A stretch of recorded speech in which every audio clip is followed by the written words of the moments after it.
have with us today the Honda CR-V. Let's check it out.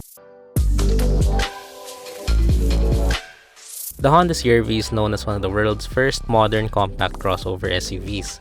This one here is the 6th generation, which was launched last year, and we think that it is one of the best vehicles you can get today. What we have here is the mid-grade 2024 Honda CR-V 1.5 VX all-wheel drive turbo, priced at 2,280,000 Philippine pesos. Honda took the conservative route with this generation CR-V, but that's not necessarily a bad thing. That will help this age better for sure. In front, it gets a mix of sleek and rugged styling cues made obvious by the thin wraparound full LED headlights with sequential turn signals and the large front grille. This variant gets a gloss black finish for the top part of the front grille instead of chrome like on the V, and also gets a diamond patterned lower grille. The rest, pretty much the same. The side makes use of simpler lines as opposed to previous generations. As with most crossovers, black plastic cladding is present, though I wish it was gloss black for this variant. This also rides on 18-inch alloy wheels wrapped in Michelin E-Primacy tires, and I promise, they look way better in person. I do wish they were black on this variant though to match the front grille. The rear is probably what's controversial here, looking like some other models from other brands. I do like how it looks, especially with the L-shaped full LED taillights and the sportier bumper with dual exhaust pipes. Opening the power tailgate reveals your usual amount of space for a compact crossover. Do note though that the turbo variants have a third row of seats, which does eat up into the cargo room and also raises the floor, making it harder to load heavier items. Still, it's pretty good. With the seats up, space is down, but it's still a decent amount of space. Honda also provided a button which allows you to close the tailgate hands-free, helpful when you're gonna be carrying lots of items.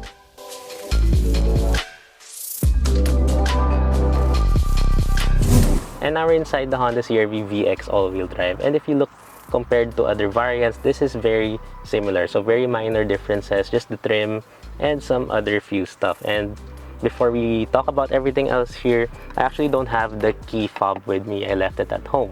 But instead, we have this key card thing. So this is what Honda has now.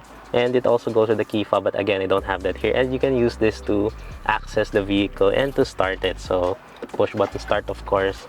And yeah, so this is what we need only.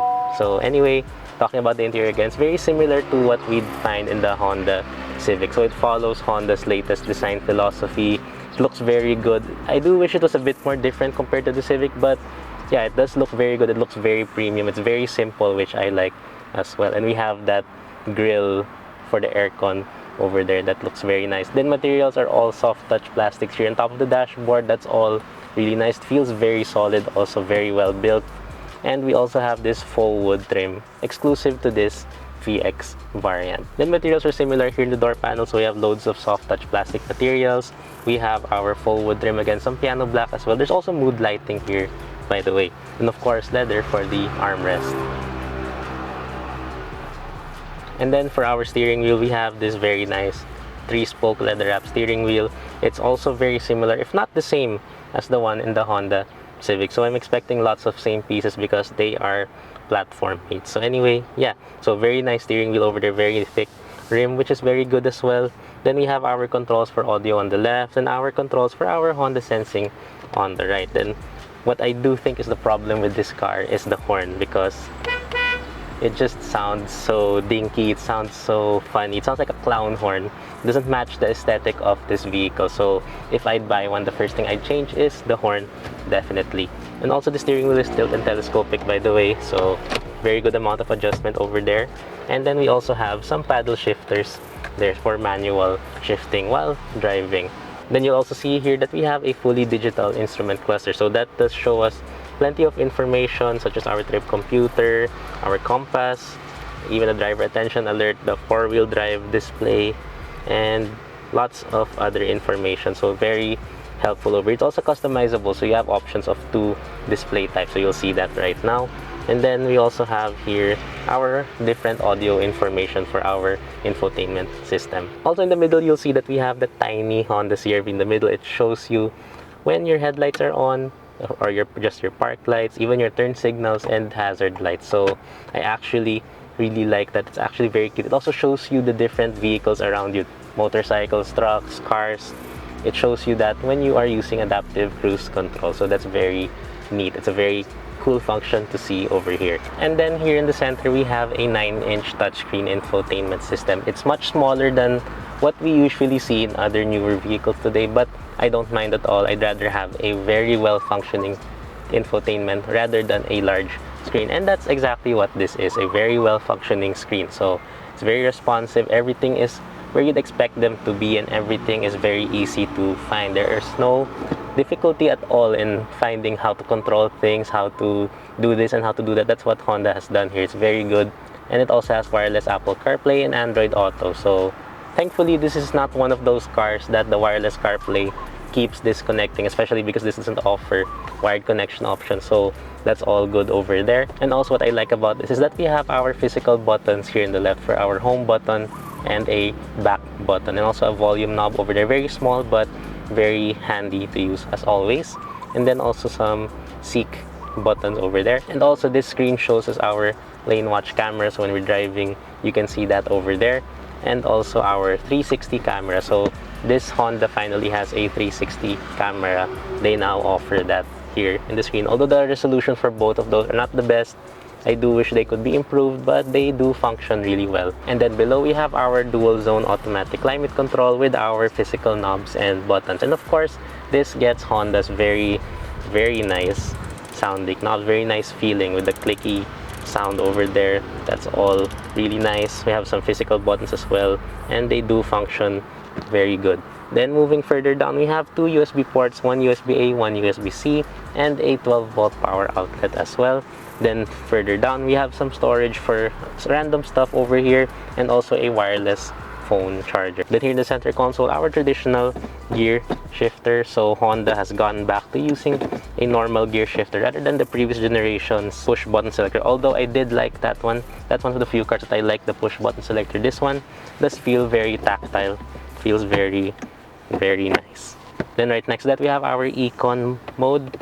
That's eco mode for other vehicles, hill descent control, our electronic parking brake with brake hold function, and then we have here two cup holders, some storage, and then this center armrest over here. I forgot to mention that this is the only thing that I do have trouble with build quality in this car, because it does have the tendency to bounce around, especially when you put your arm on it, so it feels a bit loose. And then before we go to the back, let's talk about the front seats, because these are amazing. So they're very comfortable, they're very supportive.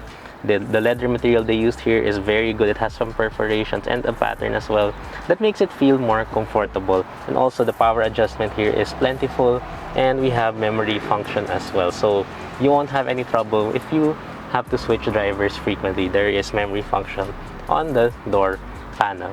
And now we're at the back seat of the VX all-wheel drive CR-V, and as you can see here, I have loads of legroom. This is going to be very similar to what we'd have in the V, since they are both 7-seater variants. So again, loads of legroom over here, loads of footroom. I can really stretch my legs over there, as you can see. And then the seats themselves are very wide, so you can easily fit 3 passengers back here. Same leather material as in front, but our door panel has been downgraded to hard touch plastic. Thankfully, that also still feels very solid.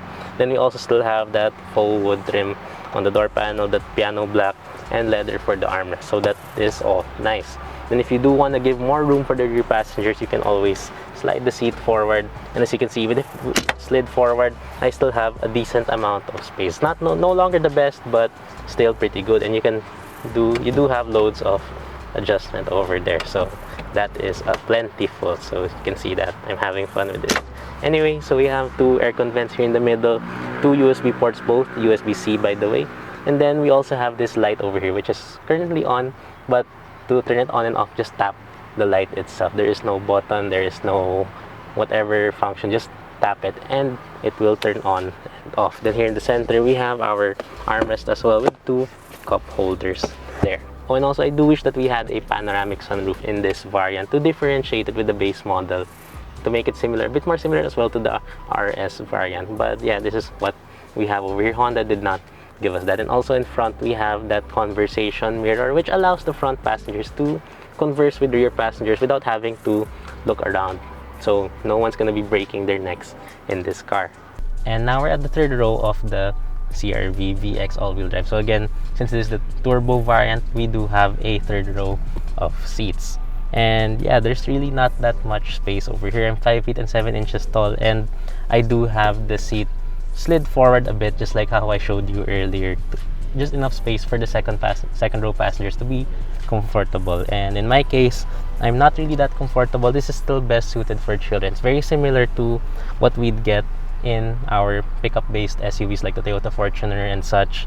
So yeah, this is just fine, and it'll work for shorter trips only. So again, it's not very comfortable. You can see my legs are up high, the seat is very low, so there is that. But third row passengers at least are not forgotten, because we do have vents up here, and then we also have cup holders on both sides, so that is helpful. Also, you can see that my head is actually almost touching the ceiling. So yeah, smaller passengers will be more fit over here than someone like me.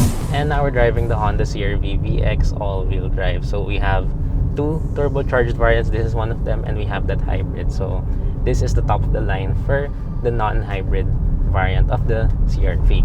And this is not our first time to drive this model. So we've already driven this during the Honda CR-V Media Drive last year. So now we finally get to test it at our own pace and for a whole week. So we have more time with the car, and I really feel that this is one of the best that you can get in the segment, if not the best, especially with the way that it drives.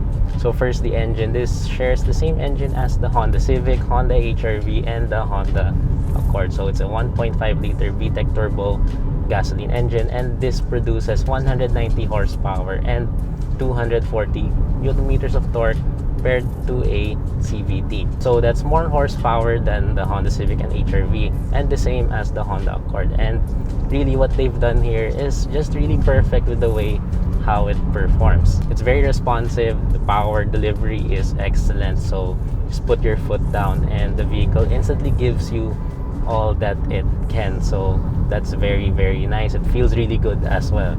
And like I mentioned in my Honda HR-V review late last year, this is surely one of the best engines as well that you can get in the industry. So Honda has done a really good job here. Also, it's very refined, it's very quiet in this cabin. We'll talk about that more in just a bit. But yeah, so I really love how this engine performs. So let's push it a bit, and it sounds really nice as well. So it has that signature Honda engine sound. Thankfully, that's not gone. Unfortunately, we no longer have that VTEC kick sound before. But yeah, this will do. And then in terms of steering feel and its handling, I really love how this feels as well, because it's nicely weighted. It's not so light that it doesn't have any feedback. This actually provides us a lot of feedback, which of course that's what we want these days, because most cars these days just really don't give you that feedback that you wish for. Everything just feels vague now. Thankfully, this one doesn't feel that way at all. Then when you want to take on corners, it also feels very, very fun to have. So they have this short thing over here, and yeah, that feels very good. We also have agile handling assist in this car, so that makes cornering a lot more fun actually. It just makes the vehicle way better to toss around.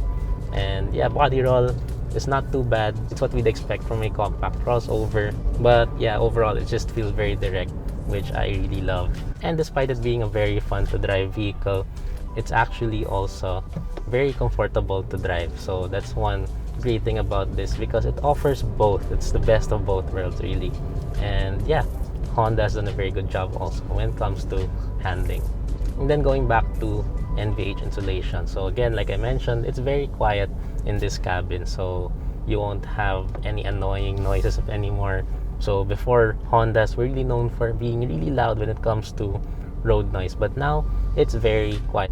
It's probably the tires as well, because they are quite thick. But yeah, so that does a very good thing for us. It's a very good thing for us and buyers of this model. Also, vibrations are very limited, although I did notice that when idling, there is a little bit more vibration from the engine that I would like, but it's not too bothersome, and it's not as bad, of course, as any 3-cylinder car. But yeah, there is a bit more of that than I expect from this vehicle.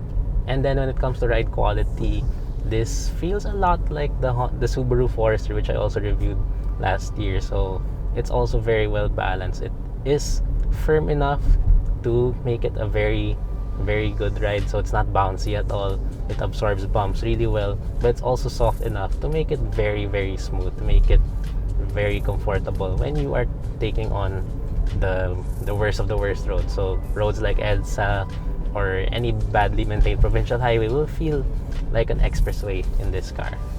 As for visibility, that's another good thing about this car, because that simple exterior design does translate to excellent interior visibility, or rather excellent visibility from inside the vehicle. So we have the huge windshield, the huge windows, both the front and rear windshield are big, so that does help us a lot in terms of visibility. You also have those huge side mirrors, which I believe are from the Honda HR-V. So yeah, everything is very easy here. We have the lane watch camera, which I mentioned earlier, and of course that helps us, especially when it comes to driving here in the Philippines with the motorcycle riders who seem to be smart enough to be overtaking dangerously on the right side of every vehicle, to be overtaking on the blind spot.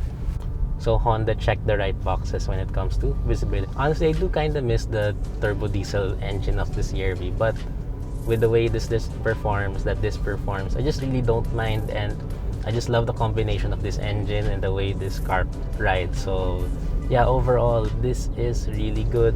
It may be the best, again, like I mentioned earlier, and I do know that the hybrid one will perform even better, so we'll be reviewing that soon as well.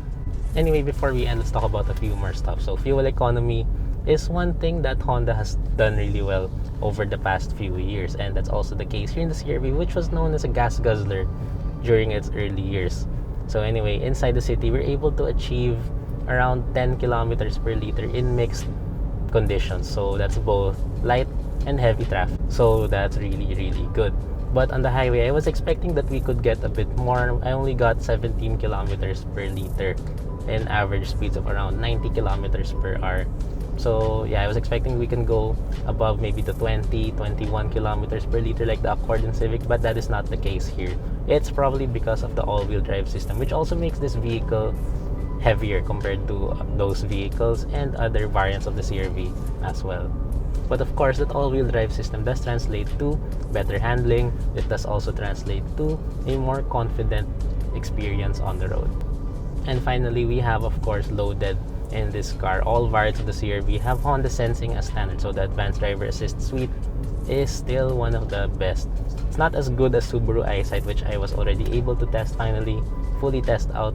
But yeah, it's still one of the best. It's in a similar level as those. The 2024 Honda CR-V is a true example of balance. It's fun, comfy, sporty, premium, and everything else. Yes, the price has gone up by huge levels, but if you think about it, you'll be happy with everything you have here. The CR-V is something Honda has always done right.